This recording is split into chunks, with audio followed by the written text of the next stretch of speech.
Hi, Mage fans. This is your host, Terry Robinson with Mage the Podcast, and I just got done sitting a professional exam that chewed up my life for far too long. While I wait the 8 weeks to find out if I passed, or if I'm going to have to take it again next year and once again cripple my social and personal life, please enjoy this episode of RPGnomics where I talk to Patrick McNamara, who ran Animal House for Penny Arcade, about the economics of his Mage of Sale actual play, which is an in-studio recorded play of Mage the Ascension. I've got a slew of other episodes in the hopper to record. They just, well, haven't been recorded yet.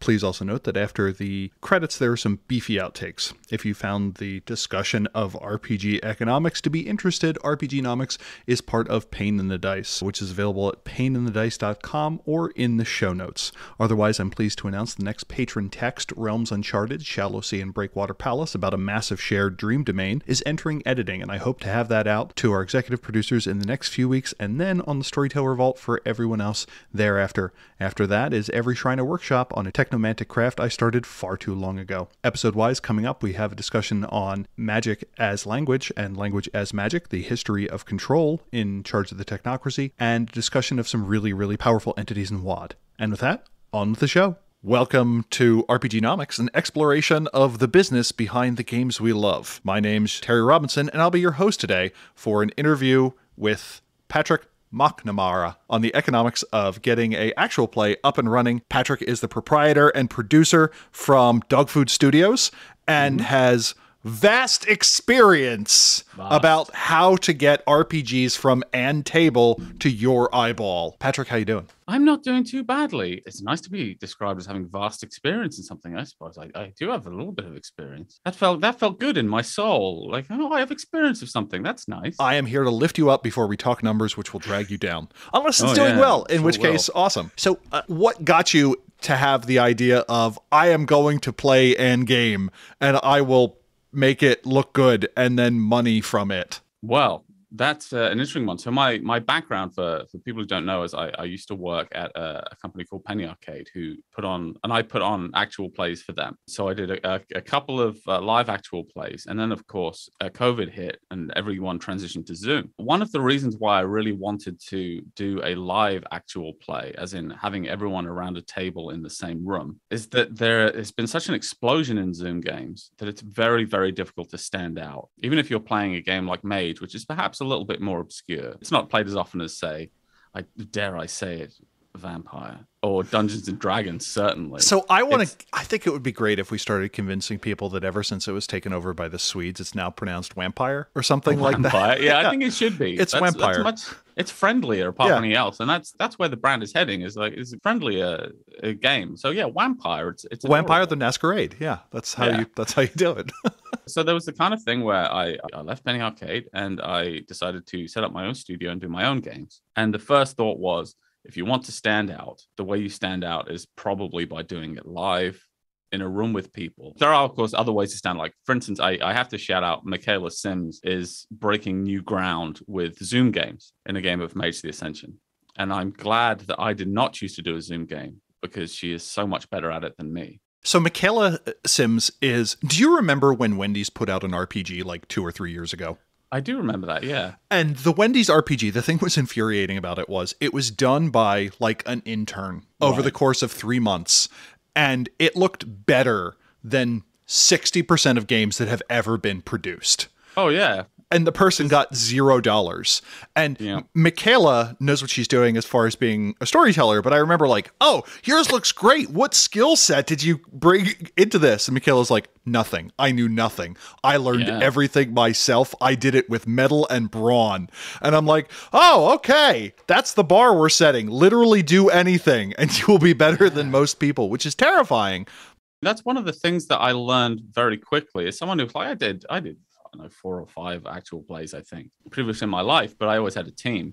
Very quickly realized that I did not know anything. You realize how much kind of slack other people are giving you. So yeah, but the decision to make a live game was in order to stand out, in order to look a little bit different from the Zoom game explosion that's happened over the course of the pandemic. That was a decision that causes a lot of difficulties compared to doing a Zoom game, which is, of course, I'm not going to say it's easy. There is a lower bar to entry. And there are several things that are much more difficult when you're doing something in a room with other people.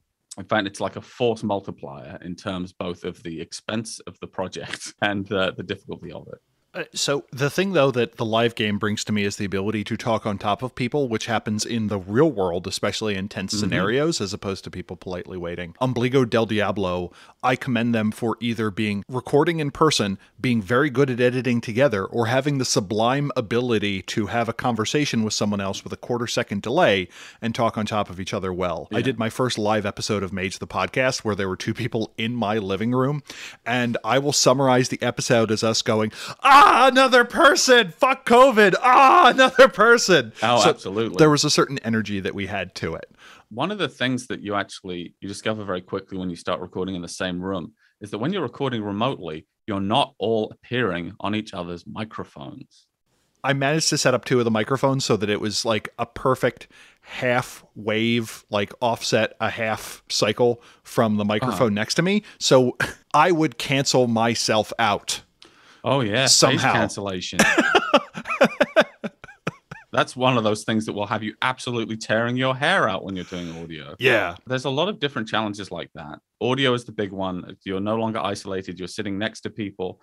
If you don't have like a huge fancy gaming table that costs $3,500, you're probably going to be sitting around something that looks a little like a kitchen or a dining room table. And you're sitting very close to people, and you can hear every time you speak, you are in your mic and you are in everyone else's mic. And when you play that back, it sounds like an echo. It sounds like reverb. It just sounds not like NPR. So that's one of the first challenges that we realized, that getting rid of bleed on mics is incredibly time consuming. Was most of it bleed or echo? So to me, you have the sound that is being directly picked up by my mouth going to your microphone, and then you have the room and back. The bleed was less of a problem for me than what was implicitly the echo. We definitely, for us, it was more bleed. We were close miking people with Lavalier mic, so bleed was an issue, but generally we're in a decent room. And labs are pretty omnidirectional. It was, I should say, I guess, for people who are listening to the podcast who don't know, a lavalier mic is a kind of one of those tiny mics that you clip on your collar and point it at your mouth hole and hope for the best. And you get a great sound quality on it. But if anyone hits their chest regularly or just like scratches near the microphone, that's stuff you'll have to take out in post. Economically, when you start putting together a live game, you have a lot of new things you have to get. So I would say for a Zoom game, your primary, the things you absolutely need, you need mics for everyone. And you can use USB mics, like a Blue Yeti is a perfectly cromulent mic. Don't let anyone tell you otherwise. So you can get 4 Blue Yetis if you got, well, let's say 5, because you probably got a DM and 4 players. 5 Blue Yetis for everyone. Got to get 5 webcams. And you've got to probably get some kind of overlay so that you can put all of these people onto one page. And then, of course, you can once you've got a great handle on that, you can go crazy and do all the amazing production value stuff that Michaela Sims does. Like saying once you've got a handle on that to me is the equivalent of saying, well, once you've mastered Cervantes, you can really dive into Spanish literature. Yeah, right. There's a lot to do with the Zoom game. Once you're putting together a live game, you have to think about, okay, I need cameras now. And I will need at least 3 cameras, unless there's a very creative way of using cameras that I'm not unaware of. You need stands for those cameras. Okay, now everyone has to be lit. Believe me, we tested, because I did not want to spend any more money than I have to. We tested seeing if I could do it with like existing ring lights. You cannot do it with existing ring lights. You have to get real lighting, or it looks like a home video.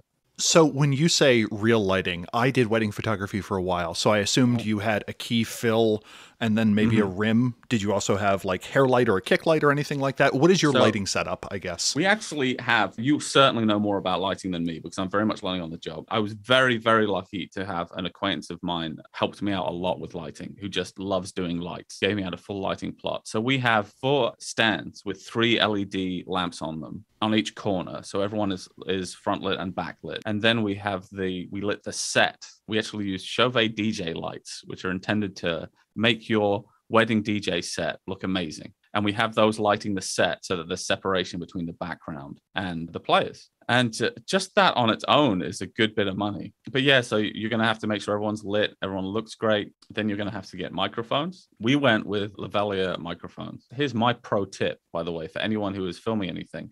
Do not have one single source of audio. So don't just have, everyone's got their lav mics. Lav mics will never go wrong.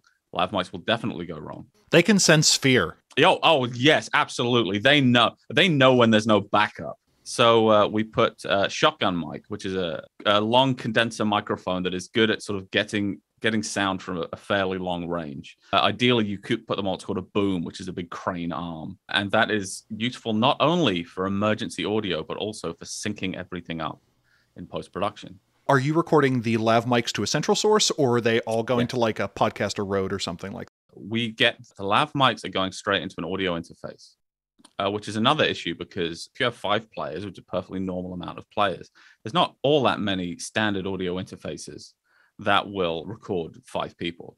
You can get 2 cheap, $200, 150. You can get 4, a little bit more coin, 4 Benjamins. But the moment you want that 5th plugin, it's like, I need your kidney. Yeah, it's good because they do 8. Yeah. It goes straight from 4 to 8. It's like, okay, now because they assume you need a drum kit at that point. Yes. And if anyone is, by the way, in terms of Zoom games, if anyone's putting together a Zoom game, I do say that it is a big step up if you can get a dedicated audio interface rather than USB. A Focusrite make incredibly cheap, relatively speaking, audio interfaces. So, but yeah, we actually went with Focusrite for this one because we needed 8. We needed 8 channels or something like that. Yeah, it's a Scarlett 8 something. I think 4V8. Yeah, the numbers don't always quite match up to what you think you have. I went with a PodTrack P8 for my multi-track stuff. That'll take in 6 plus someone can call. So they're all going into an audio interface, and then the shotgun mic is recording directly onto the camera. It's plugged into the camera and is recording directly onto an SD card as a backup at any point, and also for the very useful task of syncing audio to video in post-production. Okay, so it's the audio-video sync that you're more or less interested in, not necessarily audio to audio. Yeah. Okay, because your interface is ideally you never use that shotgun mic because it doesn't really sound great. That's going to be super directional. What is that even pointed at? Like the table? Let's say we have a 3-camera setup, and camera 1 is pointed at the 2 players at one side of the table, and that has a shotgun mic on it. And the reason you don't want to use shotgun mics for all your audio, aside from the fact that it doesn't sound brilliant if you're just putting them on unless you're spending a lot of time getting it to sound really good. And bass fades off pretty quickly with distance. Yeah. So it's real hard to catch that on a shoddy. So you also can't, at that point, let's say we've got player 1 and player 2, and player 1 talks very quietly and player 2 talks more loudly. You can't turn player 1 up without also turning player 2 up. So you do need to have everyone close mic'd as well. That's just the sound side of things. And then you have to think about, so actually I would say to anyone, if you are thinking about doing an actual play of any kind, get the sound right. It's the most important thing. Even if all the video goes wrong, you have a podcast. Whereas if you have good video and bad sound, you have a dumpster fire. Yeah, going to watch it. It's terrible. It's HD public access. We learned a lot, even in just the first episode, from micing everyone and going, okay, here is how we need to mic people next time because this time we had this, and this problem. Why lav as opposed to like a desktop mic? So the reason we went with lavs was it turned out to be, I think, a little bit cheaper than using. We could have used something like an SM58, which is. For those of you who don't know, an SM58 is, imagine a microphone. That is an SM58. It is a platonic ideal of microphone. It is the microphone you have seen every time you've seen someone talking to a microphone, basically. Unless they were in film and they were trying to show how fancy the studio was. And then it'll be a U87. But otherwise, it's an SM58. And I do highly recommend that if you're ever seeing a scene in a movie where someone is singing in a music studio, say, looks like a U87, and people think you're very, very clever, and you're probably right. Yeah, that's a standard large diaphragm condenser, right? Yeah, it's very expensive. Yes, yes. Yeah, it's about $3,500, I think. The reason we didn't go with the desk solution was I was a little bit worried about table space. Yeah. And also, like, if you've got them mounted on onto the table themselves, you start to pick up noise if anyone hits the desk. Otherwise, you need to isolate it from vibration, and that doubles the price of the stand. And then you have an XLR cord, which is impossible to hide unless you're like, here's my life-size Cthulhu or something like that. Yeah. Exactly. And it was also like, demonstrate now that one can be talking into an SM58 and having the most wonderful time, and then they get excited and they get close to the mic, and now it sounds like this, and then they start to get further away from the mic and it sounds like this. The lab tends to move with you. That you can definitely do things that I do where I lean forward and now the lav mic is touching my throat. Yeah. You got this Frampton Comes it's- Alive thing. Yeah, absolutely. So certainly not flawless, but that was why we went with lav microphone. Okay. So the kind of upshot of the audio and the video sound of things is that setting up a live play that is literally live and everyone is in the same room is very, very expensive. It is not something that you can do. One of the things you've learned is not something you can do particularly cheaply. You should not plan for the idea that you're going to do all of this alone, especially if you're also in the show. You'll need help. You'll need good friends. You'll need, well, you can all learn together. As me and I have a small crew. We are all kind of learning this together. It is possible to do, but you will need help. You will go absolutely barking mad. Like auteur theory does not apply to web productions. You cannot just be like, no, I am the person. This is my vision. I will do all the lights. I will build the set. I will dress the set. I will do all of the microphones. I will press play on. So, for instance, if I'm the storyteller and I have a microphone on me, I can't press play and record at the same time to get to. Well, sorry, no, it would be control space because I use Pro Tools. I can't press control space on the laptop because it's on the other side of the room. I can't be aware of when cameras have gone down, which happened in the game we filmed yesterday. We lost a camera. I can't be aware of when someone is catastrophically lost their lav mic and it needs to be reset. So yes, you need a team, and there is certainly some starting capital required to do it this way. Now, when you're talking about recording video for that, are you using what I'll refer to as like the unwrapped or the exploded table, where you more or less have 5 people around a table, 2 on each side, and then a storyteller or GM at the head of the table, and then you kind of unfold that when presenting the video, where you would then show 3 shots, one of 2 people, another of 2 people, and then one of the GM? Yes, absolutely. That's how we have it. And we don't have a specialty table because if you want to double your budget, get a specialty gaming table. It is frustrating because sometimes I'll be waiting for a live stream and I'll just be like, oh, this is Jim's home game of Pathfinder 2E. And I will see their setup and I'm like, that is better than most community theaters can manage. You could plan the storming of Normandy on that thing. We bought a slightly bigger kitchen table than the one we already had, and we're making do with that for now. If and when the show becomes wildly profitable, that will probably be the first big upgrade. Will be a specialty table because it does help a lot. It helps to have people a little bit more distant from each other, and it also means that you can have all of the players. A lot of these tables that are built for streaming are slanted in such a way that the players appear to be the same distance away from the camera, which is a very cool effect, as opposed to with the way that I have it now. One player is very clearly closer to the camera and bigger, and another person is a little further away. It's a little harder to read expressions and things like that. That's fascinating. So a forced perspective table. Running through what you've outlined so far, if every player is getting a lav mic or at minimum a Yeti, you have some sort of cabling from that. You have an audio interface that's going into that's going to be 4-channel. You probably, from your descriptor, have kind of like a panel light per person. And panel lights are fascinating because they're glorious, but they are very linearly expensive. When you're like, oh, this one's 4 times the size of, oh God, it's 4 times as much, which makes sense because that's how multiplication works. It sounds like your startup cost, not including software, is going to be almost $400 per person at that table, presuming you already have the table. It's honestly probably a little more than that. Okay. The lighting just for the set lighting, which is lighting the set itself, which the set I'll talk about is a work of genius. It was created by my wife, was $1,300. For the set lighting. Okay, so you've got, 4 panels, something to fill, and then stands for each of those, which I didn't include. And that's not what's lighting the players. I'll have to look on a different website to get that. The audio interface is about $550, and each mic is $140. Okay.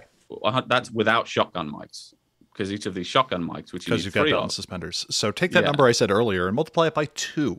And we're looking at it. So it's not cheap, and that's why I would say that it is. So it's one of the reasons I suppose that I did it is that this is what I do. This is what I previously did for a job. And I wanted to just kind of set myself out apart a little bit. And I do not think there's anything wrong, I should say. I'm not snobby about it, with running a game because you love it and you just want to show people. I think the creation of art is an inherently good and worthwhile thing. This was something I wanted to look like a professional production because it's from my production studio. And so there, then you've got, cables you're going to run with things. And then each camera, if you want I would say if you're going to save money anyway, you can probably save on cameras. You probably want 3 of the same cameras, but you could get away with using a DSLR or whatever. You could use your phones if you really wanted to.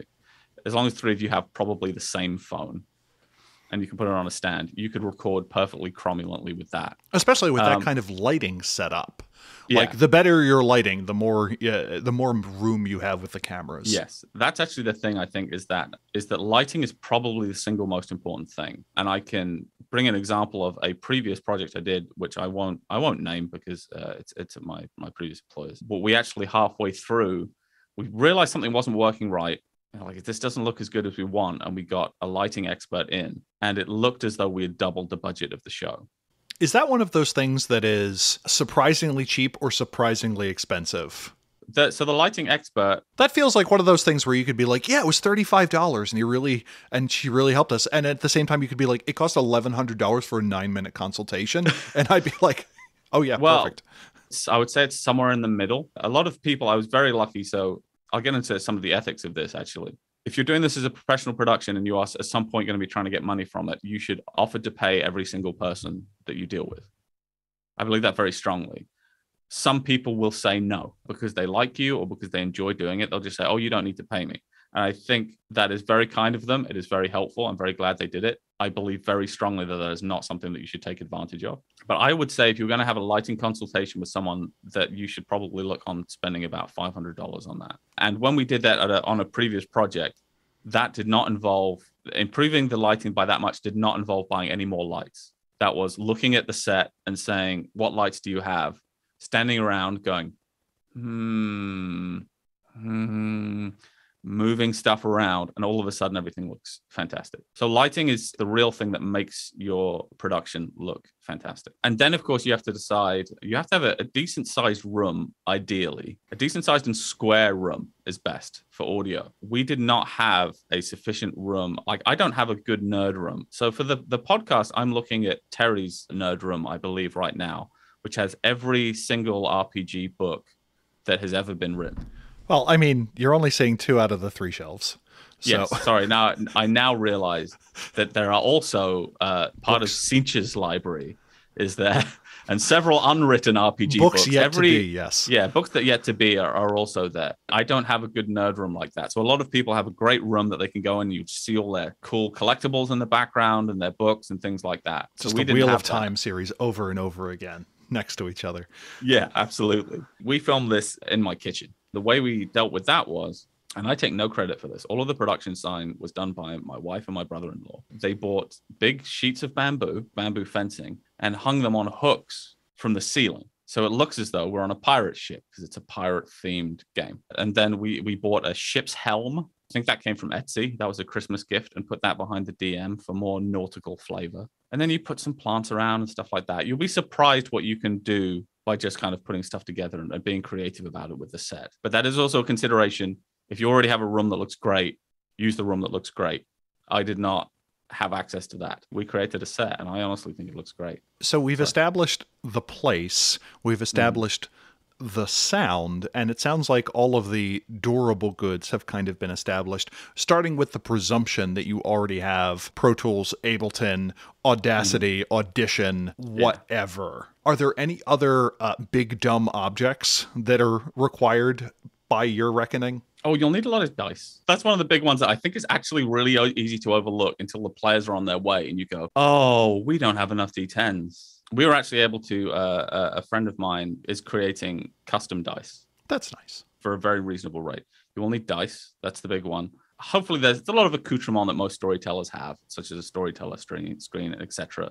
Little props can kind of liven things up a lot. But those are the big expenses. You'll also need a decent computer, which most people have right now. And honestly, I think a lot of off-the-shelf, bog standard computers can now do video and sound editing competently. But you'll need that for post-production, which is where all of the real work is. Pre-production is what takes the time. Post-production is what takes the effort. And the production itself, that's the fun part. That's where you're just playing with some friends, having fun. And it's like, okay, now to make this a product that everyone else can look at. I suppose the other big dumb object and this does depend on whether you're intending to do it as a sort of professional product or if you just want to do it with your friends, is there are art assets, which is mainly for used on promoting the show, and promotional collateral, which is a marketing term for assets.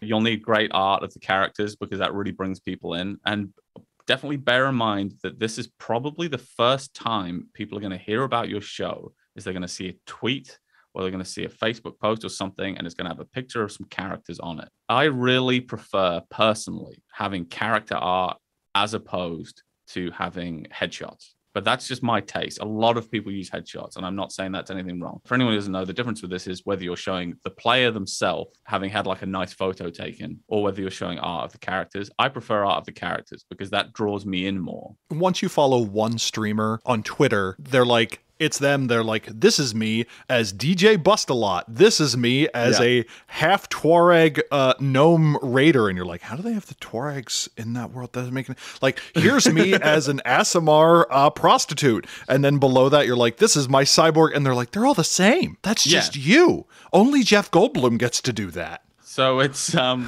definitely always be on the lookout for good artists. Look out for when their commissions are open and try and get some really good art done, because bad art is like bad sound. If you have bad art when you're promoting something, like your show could look amazing and be the most professional West End production. But if you've got some sort of MS Paint looking art for it, people aren't going to watch it. Yeah, there's no way to overcome bad art or bad sound. You can't make up for it. Those are all the big things, really. Everything else, like, it's nice to have an intro. You can do great intros in After Effects and things like that. I don't know how to do it. I am having a very talented animator help me with that side of things. But that is definitely the icing on the cake. If someone told me, I'm launching a show, but I don't have an intro yet, I'm like, you don't need an intro. Just start with, hello, it's me. You'll be fine. Like, you can use it as another asset. You can use it as a trailer, and it does give that little bit of mwah to whatever you're doing. But yeah, those are the really big ones. So we've kind of ignored the paying the talent.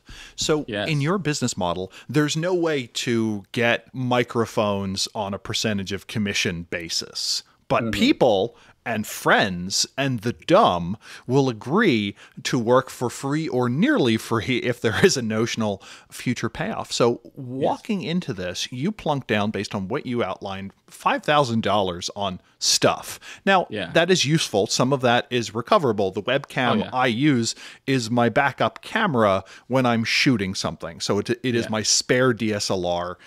I justified it with podcasting and having a good mic because I work from home most of the time now, but it does have a durable value otherwise. It's nice to have LED light panels around, especially when the weather is bad, and you can just kind of point them all at you, and you have this really nice radiance that you can summon. But as far as the people, when walking into this project, what model were you thinking of in terms of remunerating the people that made it possible? I went into this assuming that I would be paying everyone. Luckily, I was working with friends, and I have friends who are very, very talented TTRPG players who I had worked with previously, and everyone was offered money, and some people I offered the money and they told me to shut up. Are you comfortable sharing what you think a reasonable starting rate is for a talented person to do that stuff is? No is fine. It can be difficult sometimes. Like, I certainly wouldn't give specifics of what I pay, because that can be difficult for the artist, because then someone might go, oh, X person is getting that much. That's how much they charge. And it makes it very difficult for them to charge more in the future. In terms of a general budget, if you're paying people less than $100 for the game, you are underpaying.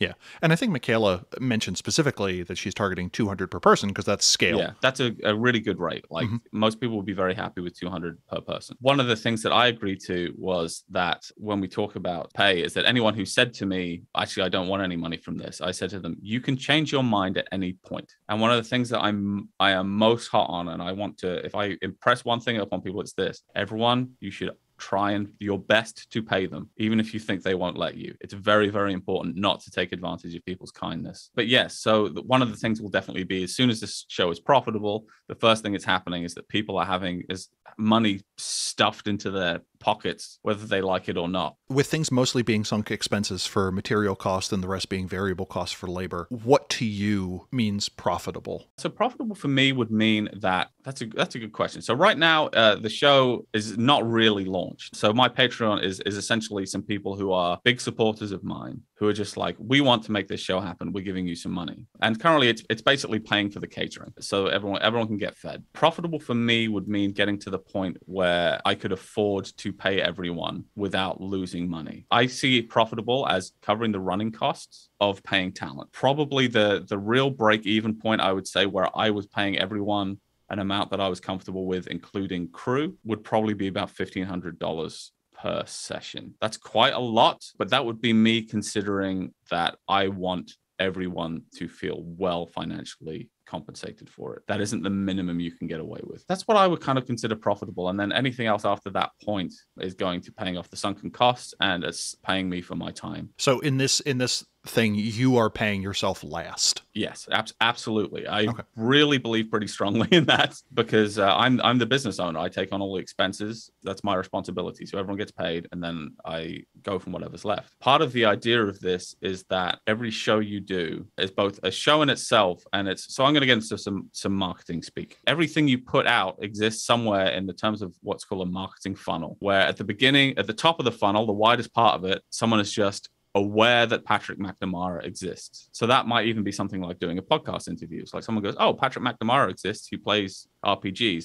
That's nice. I don't really feel like I need to give him money, but they're in the top of the funnel. And then as you go down, you get people to engage with your content, whatever you're doing, more and more. And then at what we call the bottom of the funnel, someone's giving you money. You've made a sale, whether that is a t-shirt or whether that is someone pledging to you on Patreon, which is the revenue model for my game. So you can't see the idea for everything is that everything exists both as a piece of content in its own right that you can ask someone for money for, and as something marketing you as a person in the hope that people will continue to give you money for your creative endeavors. That's why I think crowdsourcing like Patreon is very, very good for that, because it allows you to put stuff out into the world for everyone to see and then say, if you would like to support this, please do so here. The marketing funnel to me is kind of made up of a bunch of steps. At the top, you have awareness. Someone knows that you exist. Consideration, they are thinking of entering some sort of relationship with you as a producer of a thing, and they as someone who is going to provide you something in exchange in the vaguest terms possible. You have conversion, the process by which they actually buy a thing. Loyalty after that is when they go on and continue to buy from you. That is the leap, as it were, from Ko-Fi to Patreon. And then the last thing, and I think this is one that is super important but doesn't get talked about enough, is the level of advocacy. Where someone suddenly says, Patrick's doing this cool thing, you should help, you should participate in it too. So ideally, the person who comes to the bottom of that funnel is helping to feed other people in at the top. And I mean, every Mage the Podcast episode says, if you like this episode, tell a friend about it. It's kind of interesting, just looking at our Discord, I ask everyone who joins, what's your favorite tradition or something like that, and maybe something about their RPG group. And it's interesting to see a storyteller join, and then 3 weeks later, all of their players join the Discord too. Yeah. So that that is, I mean, we are not as directly financially driven, but that is a case where someone has gone from awareness to advocacy and then introduced others at the consideration level or the awareness level, which is pretty powerful. Yeah, absolutely. And my background is actually, before I produced things, it was in community management. A lot of people who are in a community are, to some degree, whatever brand is running the community, they are an advocate for it. So building those relationships is very important to me. And I believe in the value of it, firstly, inherently, because you are just building relationships with people and that is rewarding. But generally, those are the people that will help you out, that will tell people about your work. And it is a very rewarding way of looking at that relationship. It's why I try never to, unless I slip up, use the word fan. Firstly, because I mean, I think it's a little pretentious when you're at my level. But if it's like, oh, yes, I have 12 fans who support me on Patreon. Like, no, I have 12 supporters. A lot of them I know quite well. Someday, you obviously hope to have more supporters over time. I think it's very important to never take that relationship for granted, kind of to always remember that whatever art you create exists at the pleasure of the people who support it. And I think it's important to have a real level of respect for that. So we've kind of isolated that if your goal is to generate something like 1,500 an episode, the per episode is a reasonable way of thinking about it in terms of production costs and so on. But frequently these models are associated with monthly revenue streams, whether they be something like sponsorships or sure with CPKs it's going to be nearly in real time, but or something like Patreon, that's going to be a monthly revenue stream. What are the avenues you plan on pursuing to get that money? That's a very good question, and it keeps me up at night. basically, I'm considering, like, I do a few different forms of content. Okay. I stream music production on Twitch. I now have most of the costs of doing an RPG show sunk, aside from paying talent and crew. I have good cameras, I have good mics, I can do a lot of good stuff like that. Part of the plan for that is that I will do other types of content, maybe not always RPG content, and they will all form a rich melange of Patrick McNamara. But the idea is always to get them to the bottom of the funnel to Patreon, because I believe quite strongly in the Patreon model. I'll say that again. I believe quite strongly in the Patreon model. I believe strongly in the Patreon model. There is, of course, sponsorship. The thing with sponsorship is that sponsorships and endorsements are more likely to come to you the less you need them. So I am working on the model that I assume I will never get a sponsorship or an endorsement. If one does come along, that will be great. And that's something that will happen as I build connections and a reputation in the industry as myself. Now, endorsements are a lot easier when you have a large brand behind you, as I used to have. I no longer do. Dog Food Studios is not a big brand, and I have my eyes absolutely open about that. But over time, the hope is that it will become a more succulent morsel for dice makers and things like that to say, oh yeah, that guy's good. Let's see where he's going. But in order to get there, you first can't let the tail wag the dog. You can't say, I'm going to do this great show. It's going to look great. You have to make it. And then you have to show there's an audience for it. People are already watching it. Would you like to come on board? It's very difficult to bootstrap something like that unless you have very, very good contact network. And I'm an extremely off-putting person. So that's never been easy for me to build. Or you have a track record. Like if this were the 7th thing and all of them were getting 10,000 views a piece, then that would change things. But to go back to something previously you said, to me, one of the things that always makes me concerned is when someone talks about the monetization strategy of, are they monetizing their brand or the brand of the thing they produced? So it sounds like your revenue model is people support Patrick McNamara and Patrick produces a show as opposed to people supporting the show. That is definitely it. Patreon, which I'll plug here, patreon.com/Patrick McNamara, which is basically impossible to spell. And there's a lot of different things on there, as opposed to me saying, this is the Patreon for Mage of Sale. You're supporting the creation of Mage of Sale. I'm also a musician and a music producer. And so that kind of content also goes onto the Patreon and is accessible to people on there. My thought when I quit my job and started my own company and decided to be a full-time creative was, I'm going to try a lot of different things and see which one works. And because of that, it was never like support this one project. It was support Patrick McNamara's bullshit. That, like the sponsorship question, though, seems to be one of those things where people want to back someone who has already been successful as opposed to somebody on the way. So is that something where you would be comfortable saying support Mage of Sale as kind of that attempt at conversion, or do you want to keep it to the Patrick McNamara brand? So we generally keep it as the Patrick McNamara brand, because the hope is that I will get people to then be interested in other things that I do. On the show, we say support Mage of Sale. Okay. Because that makes more sense, rather than, to me at least, than saying just like, hello, support me, I'm Patrick McNamara, give me money, who knows what you'll get for it. If you say support Mage of Sale, people are more making a more direct link between, I like this show, I want to support it. And the idea is that then, even at the bottom of my funnel, where they're sitting there saying, oh, here I am at the bottom of the funnel, there's no more stuff for me to enjoy, I'm gonna put some music in their email inbox, and hopefully they like that too, or like something that I do. But what is the benefit of them liking that other thing? Because you already have them. What are you doing besides potentially diluting what you're up to? Well, that's a very good question, Terry. That's another one that keeps me up at night. The question of like diluting the brand is really that I consider it of me giving them more value, and they can kind of choose to engage with each side of this or not. There are, I hope, people who like the music but aren't super interested in me doing tabletop RPGs, and vice versa. The creation of art is an inherently worthwhile endeavor, so I want to put that stuff out there and have people listen to it either way. But also, you're just giving more people more value and feelings and more things that they might like. Yeah. There isn't a direct bottom line thing where I'm sort of, oh, well, because I'm doing music, I'm going to charge you a little bit more. But I do think it's giving people more than they expect. I do think pays off economically in the long term. And because it is, I also get to engage in the ecstatic act of creation. And it's something I enjoy. It doesn't feel like it's something I'm going to be doing anyway. Got it. Because there was a bunch of early eBay research that tried to answer the question of what should you sell as a set and what should you sell individually. And one of the questions was, for instance, does it make more sense to sell 4 plates individually, 4 napkins individually, a full set of plates, a full set of napkins, or a set of plate and napkins? And the winner in terms of revenue was you sell the plates and you sell the napkins separately. Okay. Because they are not sufficiently related that the set bonus induces enough demand. So whenever I see a creator promoting another project, it always feels like that it would make sense to have a revenue stream for the music and a revenue stream for Age of Sail. That probably only comes up at a certain scale, but like in a lot of cases where artists are saying, support me, the thing we give in relationship is kind of access. Yeah. Or more behind the scenes stuff, like you're essentially selling how you feel today, which, or alternatively monetizing.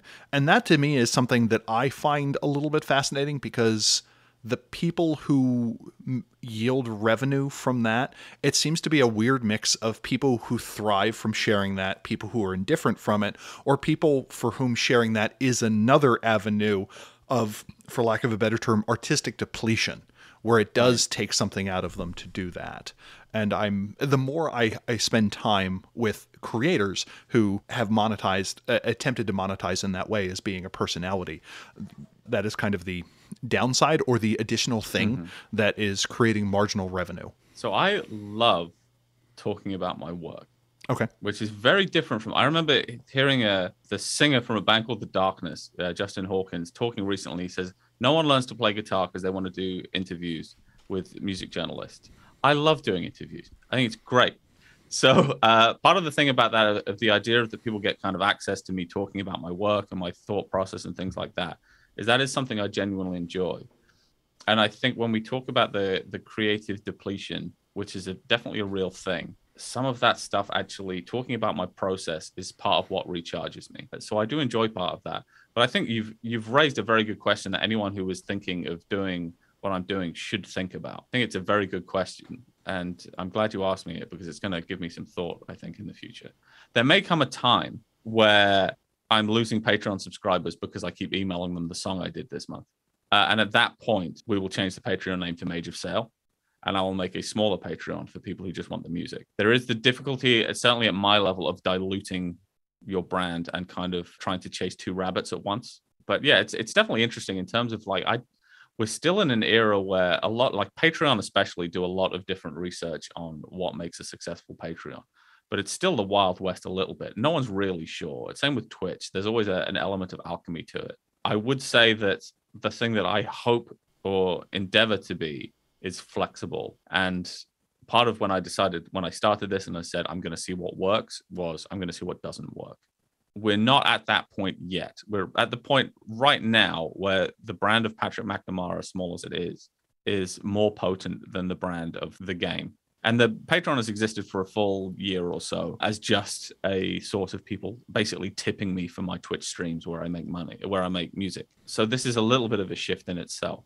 But it's definitely worth thinking in the future is, okay, what does this brand look like as it grows? There are kind of 2 independent questions. I'll ask the little one first.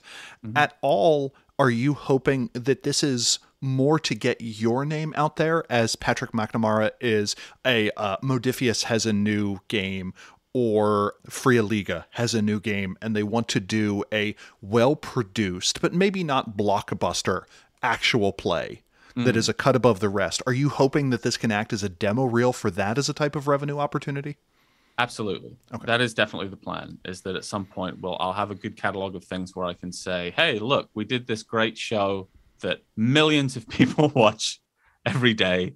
Or we do a show that has a decent fan base, and we can show that we're good at making these. Would you like me to make a Call of Cthulhu game? Would you like me to, dare I say it, make an official World of Darkness project or something like that? That is definitely the hope in the future, and that Dog Food Studios will be the production company behind that, and I will just be the kind of the face of Dog Food Studios, essentially.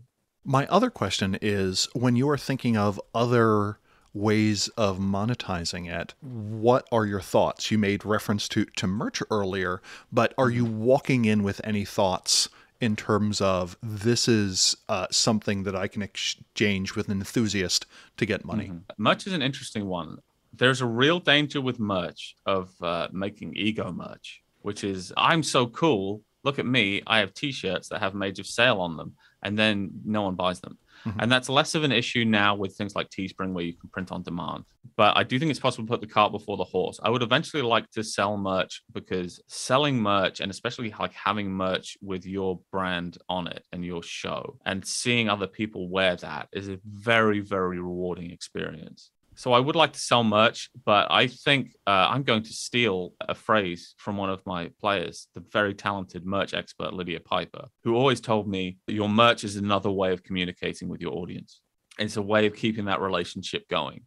You know, you say, hey, I made this cool thing. And then they say, great, have some money for it. And then they are wearing a thing that shows that they think you're cool. There's something really harmonious about that. Like, I really love that as a concept. So I think there is a mistaken belief, perhaps, that merch is extremely profitable. And I don't think it is. Ideally, you make a little bit of money on merch, but the main idea for it is that it is another thing that builds your brand up and helps you to communicate with your supporters. The one that I found interesting, and I am curious to see what games this would work for and which ones where it didn't, would be community content tied to an established brand. I wonder why, or if there will be, an LA by Night supplement on the Storyteller vault that is like Behind the Fangs or something like that. I'm currently working on a project similar to that, hopefully someone who did a bunch of work in the Mage past, where we will say, hey, here's all the stuff that never actually made it into a book, and here's some other interesting tidbits from this creator that you may find fascinating. Like, I would be fascinated to see, for instance, your Storyteller notebook. Again, assuming this got moderately popular. Or alternatively, here is the Mage of Sale setting book. There are high-end versions of that, like Acquisitions Incorporated or what have you. Oh, yeah. But I worked on that. The thing where I'm at a criminal disadvantage is I have successfully consumed 2 actuals play. I find them mostly insufferable. Absolutely. Don't quote me on that. But yeah, they're mostly pretty bad. I certainly, in my most feverish dreams, I would love to one day write the Mage of Sale source book. One of the reasons I think that I didn't approach you to be like, can we do a Mage of the podcast on this, is I'm now fairly far afield from the purple book. But luckily for a setting book, that doesn't matter as much. Your book can have as many mechanics in it as the V5 Camarilla book, which is to say 0. So I would love to someday write a book about the setting of Mage of Sale. That would be a real dream come true. Tell you some deep lore, give you some spoilers. The whole game is essentially taking place in something approximating a Horizon realm.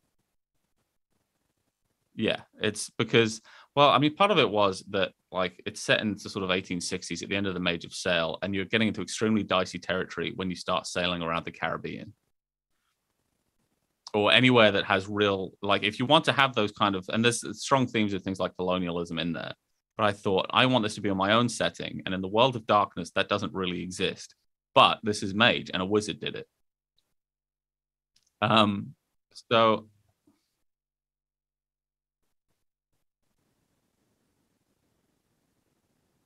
Oh, nothing? Yeah. Yeah.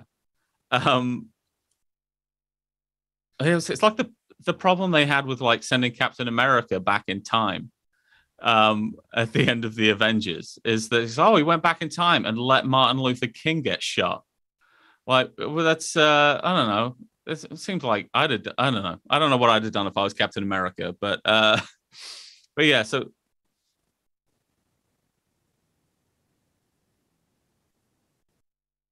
yeah.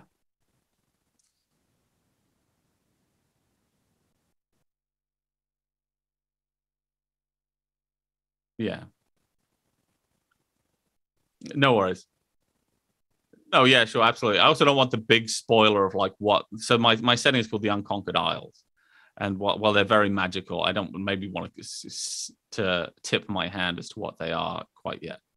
But I will share with you that the main plot is there was this semi-horizon realm archipelago where each of the islands represents a different sphere of magic that you could not possibly find if you intended to conquer it. I would love to someday write that setting book because I spent so much time thinking about it. But it would be great to do. And I would love to do that someday. That would definitely be part of the dream, is writing something for the brand that I have loved for so long. I accidentally a 20,000 word publication on a single dream realm that I am nearing publication on. Oh, wow. And to kind of bring it back around, it's super weird because it's one of those things where like the publication on its own would never justify that kind of time. Yeah. But the fact that I also give it to all our $5 Patreon subscribers, it is worth more as that than anything else practically. And that was super weird to be like, oh no, they have bought into, I have told them what I want to do and they said yes. I don't care if there's an audience beyond this. And that was a super weird change. It's a very powerful feeling. This is just this feeling that's like, no, this has found its audience. And it's the amazing thing is it's like the equivalent of like FU money, but when the creative sense is if someone goes, oh, I don't like that, I'm not interested in that, I don't care. Yeah. Like that's a wonderful feeling. And that is something that like the era of crowdfunding has really given us, is that if you can give the people who like you and support you what they want, you don't have to care about the people who don't like you and don't support you. They're irrelevant and their opinions don't matter. And that is a great feeling. I did one of Mage the Podcast episode on Invisible Sun and how to run a surreal game, just because that is something that comes naturally to me. I find that weirdness very easy to embrace, the kind of weirdness where you're not expected to stare at it directly, but it adds a lot of feeling to the world around you. And I uploaded it, and normally by the end of a weekend, each episode will have about 600 listens to it. And this one had like 300. And I'm like, oh my God. I went too far afield. No one will ever listen to me again. I'm going to have to panhandle if I ever want to do podcasting again. And then Anchor sent out this email that says, oops, we screwed up the statistics. And and it had like 750 listens out the gate. And I'm like, my people have found me. They know my brand. I find the Mage community in general like just incredibly supportive. And one of the things that surprised me was that when I did my own version of Mage and I kind of did my own mechanics, I was expecting everyone to say that I was doing this podcast and everyone would yell at me. And instead about the worst I got is like, interesting. That's not what I would have done. Yeah. It kind of reminds me of what's happening to kind of religion in America. The more dominant your group is, the more space there is for infighting. But once you realize that like your game and my game, there's not enough space for us to argue because it's us versus Dungeons and Dragons. Like, I'm not going to say we circle the wagons, but that kind of bickering feels really small. In the same way that like once World of Darkness kind of got kicked in the face, like the argument of Purple Mage versus Blue Mage kind of died. Like we didn't have time for it. And the answer is that they both have great ideas. Yeah. Like Blue Mage is mechanically more sound, perhaps, and Purple Mage, I think, has slightly cooler lore. Yeah, is what's called fun. I could never get into Blue Mage. I didn't know what kind of game the game wanted me to play. Right. And I find that about a lot of what we call the Chronicles of Darkness now. It was a little bit too sandbox. Oh, here's some stuff. Have an idea. And I'm like, well, give me a bit of a starting point. Yeah, I would love someone to put out a Metaplot book. It didn't need to be canon, but to me, Metaplot is super powerful in it shows you what can happen in a world. To me, it is like binocular vision. It shows the world in motion, and that gives me a lot of depth information, and it gives me a few key characters to grab onto, which I certainly appreciate. I remember one of the devs commenting that they got a question. I like how open the setting is. Do cell phones exist in this world? Because they worked very hard not to reference a year or a place. And they're like, we know computers exist and the internet exists at least at minimum, but do people have phones? Like, that's a sign. It's I had the same thing when I set the show in 1859. So I realized I set myself up a lot for that. In terms of like, oh, that isn't invented yet. And even just things like, okay, can I make a joke about vitamin C? Let me look at, vitamin C wasn't discovered until 1920, so no, I can't. It took us a remarkably long time to figure out how ascorbic acid worked. In fact, the term ascorbic literally means against scurvy. Like, oh, really? That's yes. interesting. I didn't know that. But yeah, so there's a certain amount of that of just like looking up facts. Mhm. But the nice thing about Mage is that because it's an alternate history, you can do a lot of, well, the Order of Reason did it. So if you give someone a fountain pen and fountain pens aren't invented yet, it's you stole it from a technocrat. Yeah. All my characters in this Age of Sail game have fax machines. Yeah, absolutely. That's how we're doing it. That's how they get ship combat. Yep. Speaking of which, I look forward to the supplement you're going to do on capital ship combat for Mage. I think that's going to be the real bank breaker in terms of what sends you over the top. I think I'm going to have to do it because in episode 2, this isn't a big spoiler, I mentioned to them they will probably soon have to take a ship. And they went, yeah, we're looking forward to that. And I wonder what that looks like. And I went, I wonder what that looks like too. That makes 2 of us. Yeah. I hope it's fun. But I think when you start adding mages to ship combat, that's a real winner. That is just it's a good concept, and I'm hoping that the concept will do a lot of the work for me. I hope it does too. We have talked about a bunch of the numbers, what your goals, what your dreams are, kind of your pathway to it. One thing we haven't talked about is we've talked about marketing. We haven't really talked about advertising. How do you plan on people finding out about that? And is there a cost associated with that? I'm notoriously bad at self-promotion. I am, in terms of the marketing and the advertising, I'm creating assets for it. And I think I'm going to, the nice thing about it is I have quite a specific niche that I can target. And in terms of Facebook marketing in particular, if you are able to go directly to people who like Mage the Ascension, and that's a relatively focused group, that will help a lot. Definitely the first push is going to be mostly word of mouth. And then we'll see, what do we need from there? So like my super supporters hopefully will bring some people in, and hopefully people who know me from Animal House or Court of Cups will say, oh yeah, I'll watch this guy do a thing. But yeah, we'll definitely start off. I think hopefully the cast will be able to support and put some of their weight behind it. But things like advertising is something that's likely to happen after the first push, because I like to see what happens organically. What do people like? How is this doing on its own? Before I start to give Mark Zuckerberg money to show it to people. It's a very good point. And there's also one of the things you have to weigh up is how do people make the decision to watch a TTRPG live play? So if I were to advertise on RPG.net or something like that, do people look at a banner ad and think, I'll click that and then watch an hour-long video? And I don't know what the answer to that is, but I think it's something that I will end up finding out one way or another. Let me think. I suppose the other thing I would tell people is that if you are scared of audio editing and video editing, and that seems very, very difficult to do to you, the tools you can get for free now are so wildly powerful and easy to use that do not be scared of it. Simply give yourself a lot of time and assume it'll take probably a little bit longer than you think. But I'm using DaVinci Resolve for video editing, but I have not given Blackmagic Designs $1 for DaVinci Resolve. Once you get over the first hump of, I don't know what I'm doing, these tools are so easy to use and so easy to get your head around that anyone who is scared of the post-production side of things, don't be. You'll get it. It's fine. And I would say to anyone who is thinking of doing an actual play, whether it is live as I'm doing, which is obviously requires a lot of heavy lifting, or on Zoom, and they're thinking, there's no, it's a saturated market, which it is. No one's going to watch it. It's like, do it anyway, because it's great fun. It's really good. And having someone watch your game sessions is just a wonderful feeling. And creating stories with your friends for other people to watch is so worthwhile on its own. So I would say to anyone who's thinking like, I want to do one of those, but I'm worried it'll be bad, or I'm worried about this, that, and that. It's like, it doesn't matter if it's bad. Lots of people are doing bad ones. Do your bad one. Maybe it'll be great.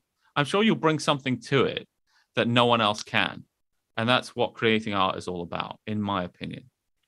The thing that terrifies me about actual plays is there are 2 types, inspirational and aspirational. Mm-hmm. One is the blockbuster. This is the best version, the platonic ideal of a game is produced. Yeah. The other is, hey, I could do that. And music is something that does not deal with that dichotomy well. I don't think most people listen to musicians where they say, hey, I could do that. When people say, I could do that with a musician, it's because it's shit. Right. The greatest composer of marches in the history of humanity, John Philip Sousa, was opposed to recorded music because he saw in it the death of the community band.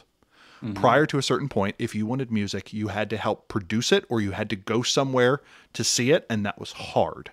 The moment we could get the best music on the face of the planet on a wax cylinder and then later a shellac or vinyl disc was the death of a community coming together and everyone learning to play an instrument because they wanted music in their lives. I am worried that in some way that is going to happen to Titter Pigs, where we are going to show games of such quality that the players will say, this game is shit compared to this, or storytellers will be scared away from it. There's a little bit of insulation in that I don't know how good the world's greatest RPG actual play is compared to what I can do at my table. And also, there are people who enjoy the participatory aspect of music. I'm one of them. I'm a member of an opera company. That's how cool I am, where there is a joy in the reception of it.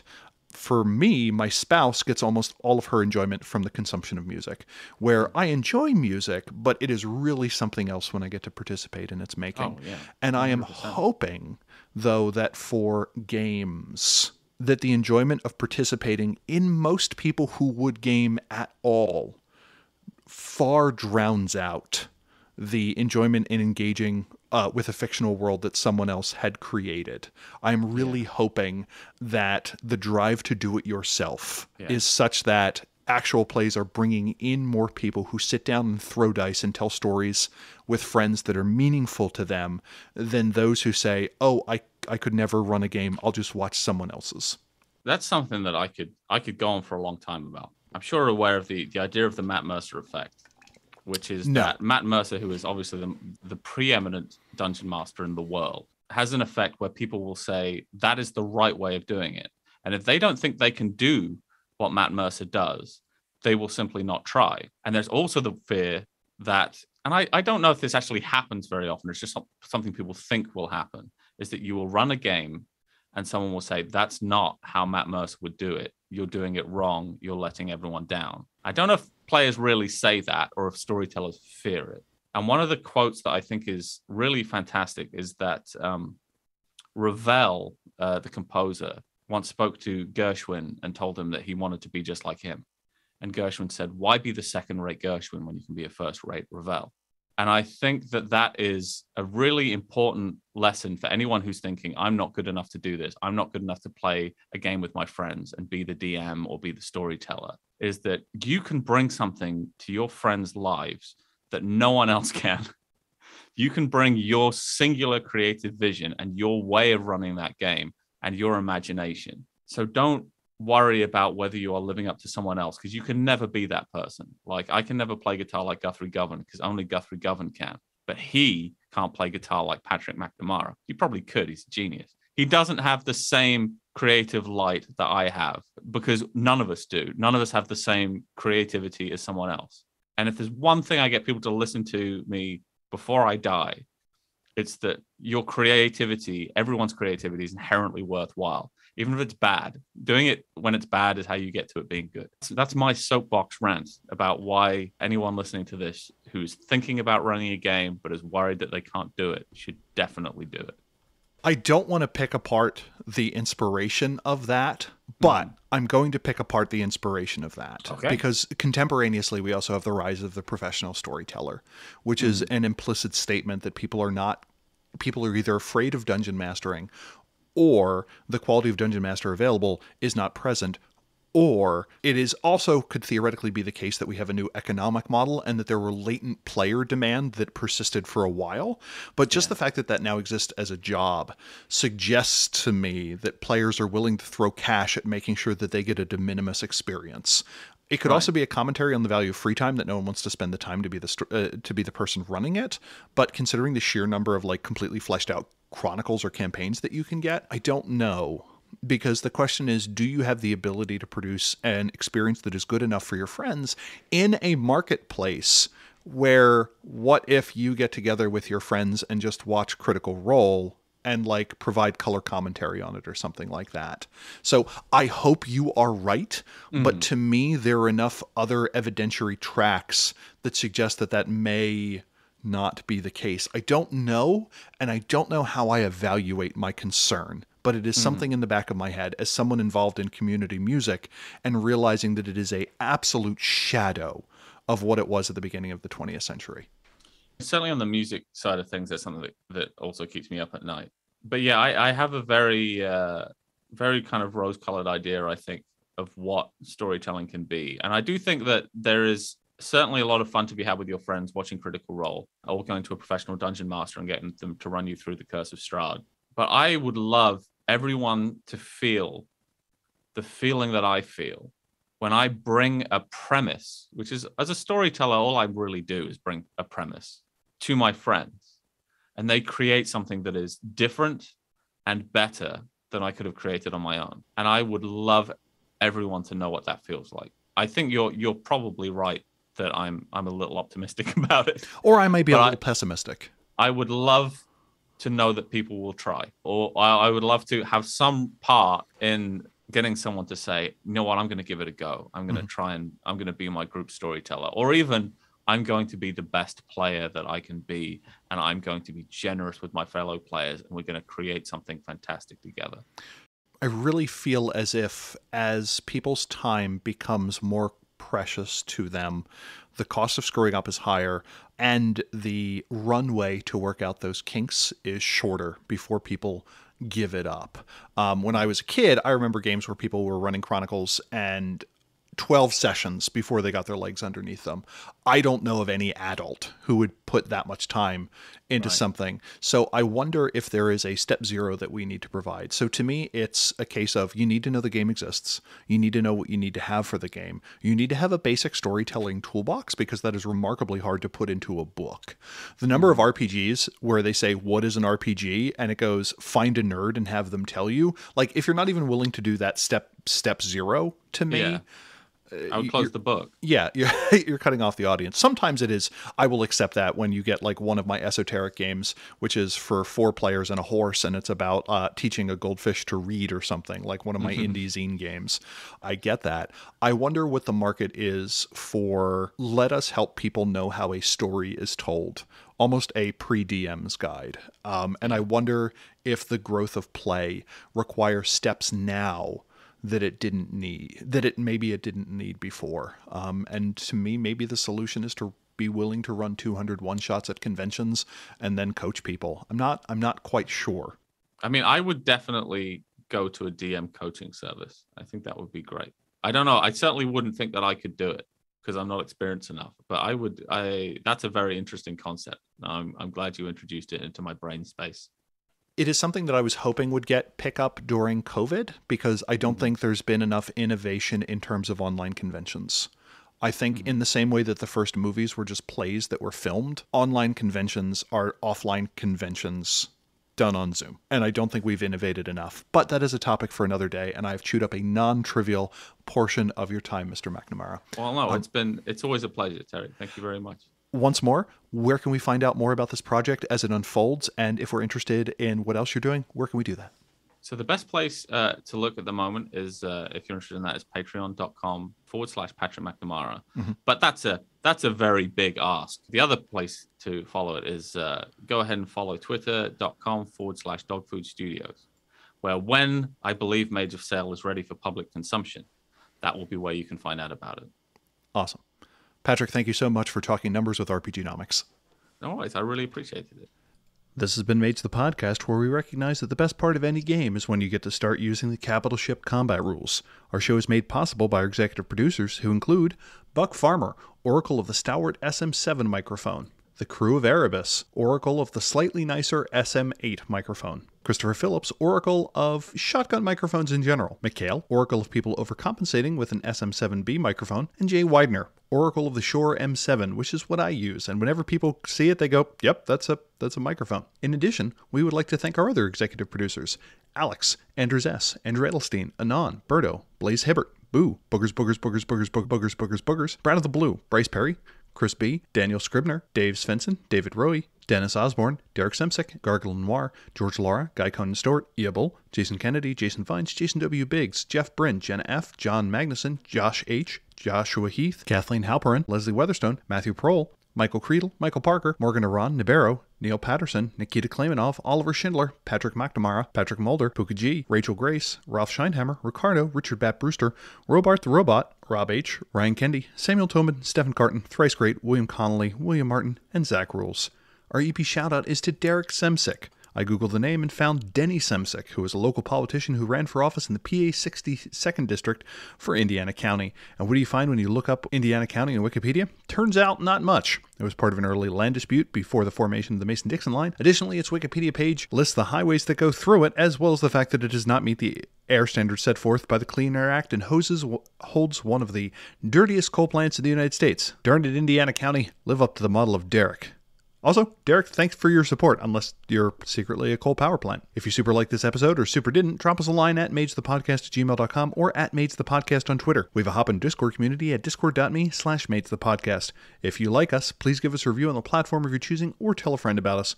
Also, go to magethepodcast.com for show notes and all of our previous shows. Now, go change reality. Bye. Okay, I can now multi-pin. I can record. I don't know what multi-pinning is. This is great. No, I have no idea, but I'm thrilled that I can do it. But you can do it. That's the important part. It's Absolutely. like the Second Amendment. I'm not going to carry a gun around, but it's nice to know that I can. No, oh wait, it's terrifying because other people can then be armed. It's just other people can do it. What if everyone can multi-pin? We'll all be safe. When everyone can multi-pin, nobody can multi-pin. I don't know what multi-pinning is. I should find that out. It would be a problem if it were like terribly offensive. Multi-pin Zoom. I would blame Zoom if it was something offensive. Yeah. Like the kids today call it getting pinny. More information in 5. I normally use the shotgun because I normally when I stream, I stream music production. So a lot of the time I'm playing a guitar. So it's terrible to have a mic right here. It makes things very difficult. So a shotgun mic works for this, but if you're not on if you're not on video, I think the SM58 is an absolute classic. As opposed to the Super Mario Brothers 7 or whatever it is. That's the SMB7 or whatever it is. The SM7B. Yes, that's what it was.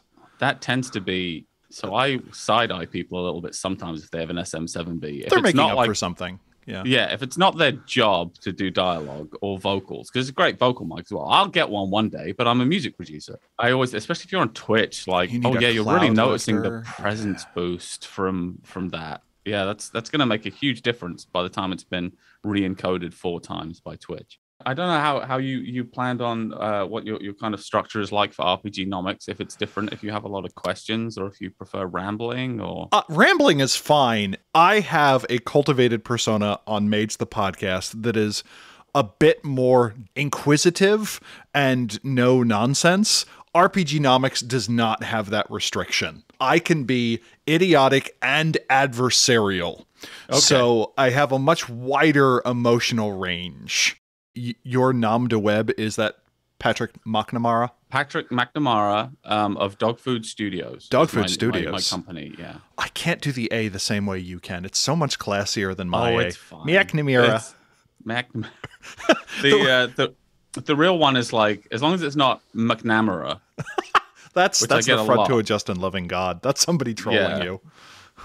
And I get that from all kinds of people. I get that from people who live in England. It's like, Ireland is 30 miles west of you, and you can't say a name that is shared by 30% of people in Ireland. You're like, after the potato famine, we were reduced to 5 names, and that was one of them. There's not left.